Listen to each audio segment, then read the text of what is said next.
अस्सलाम वालेकुम जी, this is me Chaudhary फान ज़हीर। आप देख रहे हैं मेरा ऑफिशियल यूट्यूब चैनल।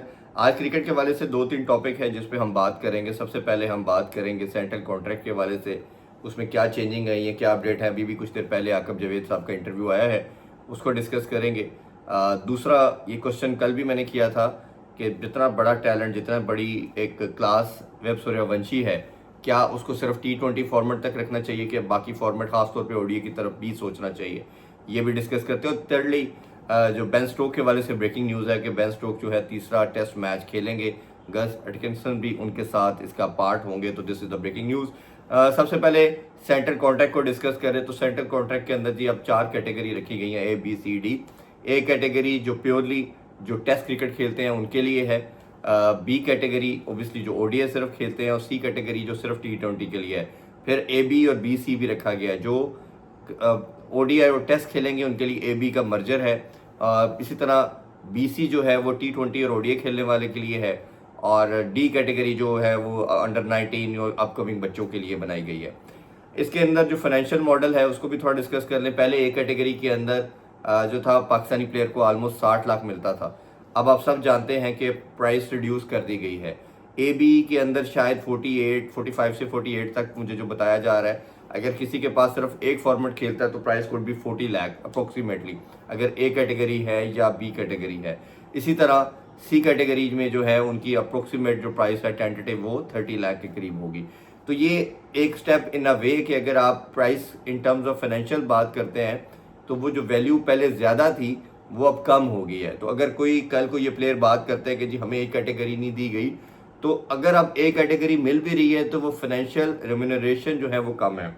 इसी तरह उनके एनओसी के ऊपर भी बात की गई है। जो टेस्ट खेलेगा उसके लिए भी एनओसी है, ओडीआई के लिए भी है और T20 के लिए है। जो T20 वाले हैं या दूसरे हैं उनके लिए उन्होंने अनलिमिटेड एनओसी की बात की है। वो अनलिमिटेड से मुराद कि उनकी तमाम वर्कलोड देखते हुए वो खेलेंगे। ओडीआई के लिए भी जो है वो सिर्फ 2 एनओसी हैं, प्लस उनको डोमेस्टिक के मैचेस भी वो उन्होंने 6 मैचेस खेलने होंगे। इसी तरह अगर इंटरनेशनल कोई टेस्ट के लिए है तो उसके लिए भी 2 एनओसी हैं, जिसमें काउंटी वगैरह की जो टेस्ट क्रिकेट है उस कैलिबर की वो खेलना अलाउ किया जाएगा।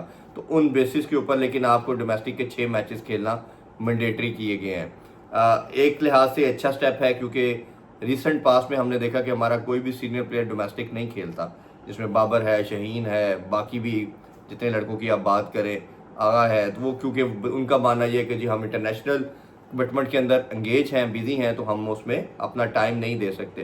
तो उस लिहाज से ये एक फंडामेंटल है, सबसे बेसिक है। आप कोई भी गेम ले लें उसको उसके फंडामेंटल के गेस जाके नहीं उसको रन कर सकते। तो बेसिक फंडामेंटल पे आना नेसेसिटी था, तो दैट इज़ गुड साइन के पीसीबी ने और ये क्रिकेटर ने एक मिल के जो सिलेक्शन कमेटी है एक स्टेप सोचा। और हर चीज़ पे हम क्रिटिसाइज़ करते हैं, लेकिन मैं इसको इसलिए ज़्यादा क्रिटिसाइज़ नहीं कर रहा क्योंकि एक out of the box thinking है, न्यू चीज़ है। तो चले आप एक्सपेरिमेंटल मोड में ही सही जिस पे आप लेके जा रहे हैं। प्रॉब्लम कहाँ पे आता है?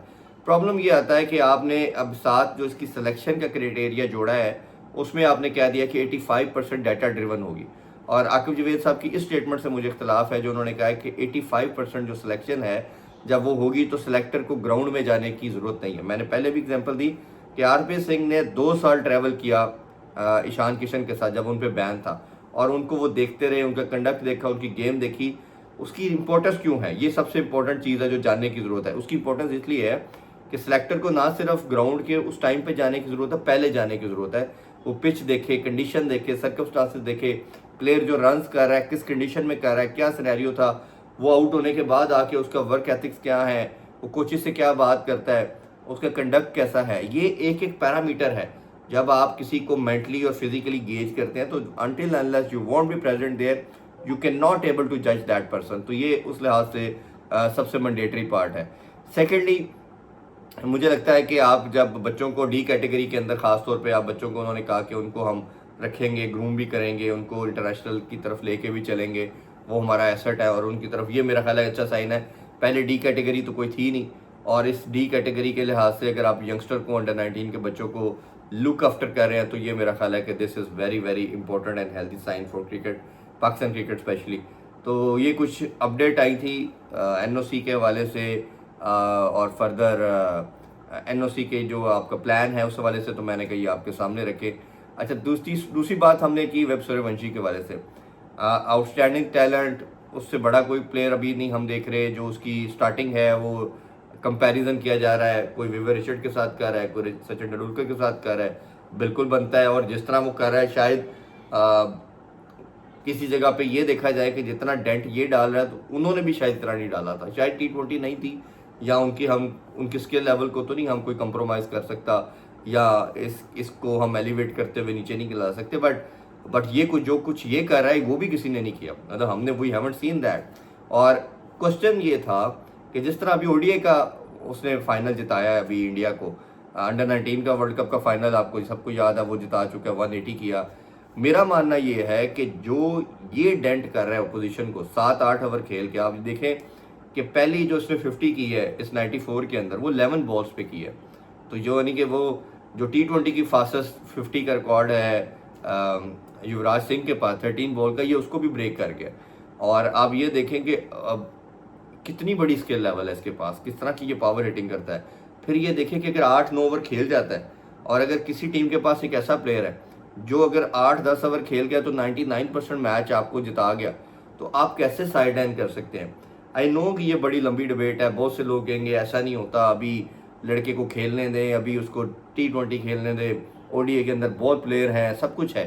भाई आप सारी बातें एग्रीड हैं, सारी रैशनल चीज़ें हैं, लेकिन आप इसकी परफॉर्मेंस का जो इम्पैक्ट है जिससे वो अपोजिशन को हर्ट कर रहा है, डेंट कर रहा है, वो कितना बड़ा है, वो तो कोई भी इस लेवल का नहीं कर रहा। बाकी तो ऑब्वियसली आई अंडरस्टैंड कि ODI के अंदर भी आपको इनिंग्स बिल्ड करना पड़ती है, गेज करते हैं, टाइम गुजारना पड़ता है, फिर जाते हैं। पॉइंट ये कि एंड ऑफ द डे तो रन्स मैटर, और रन्स जो ये कर रहा है वो करने से तो गेम ही खत्म हो रही है। तो ऐसे एक प्लेयर पे आप चांस कैसे नहीं ले सकते, मेरा ये क्वेश्चन है। तो आप लोग भी कमेंट सेक्शन में ज़रूर लिखें, अपनी राय का इजहार दें। और मुझे लगता है कि शायद 6 महीने साल, शायद 2023 वर्ल्ड कप के बाद ये 100% टीम में होगा।